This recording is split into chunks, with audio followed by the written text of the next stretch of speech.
আমরা ওই ধরনের কোনো কার্ডের ওয়াদা দিচ্ছি না। 2000 টাকা দিয়ে একটা পরিবারের কোনো কিছু সমাধান হবে? দক্ষতা তৈরি করে সেই দক্ষতার হাত গড়ে তাদের হাতে বাংলাদেশ তুলে দেব। তাদের হাতে খয়রাতি কোনো অনুদান আমরা তুলে দিয়ে তাদেরকে অপমান করতে চাই না। আমাদের যুবক সমাজকে আমরা সম্মানিত করতে চাই।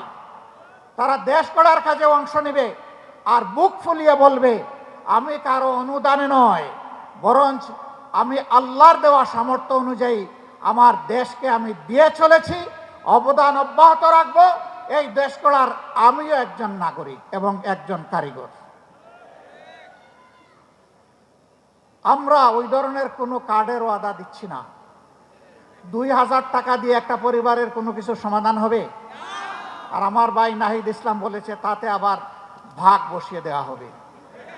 খাজনা আগে, তারপরে অন্যটা। 2000-এর 1000 আমার খাজনা, আমাকে আগে দাও, তারপরে তোমারটা তুমি বুঝে নাও। তাও না, কাল্পনিক কিছু মানুষের চরিত্র একে তাদের হাতে তুলে দেওয়া হবে,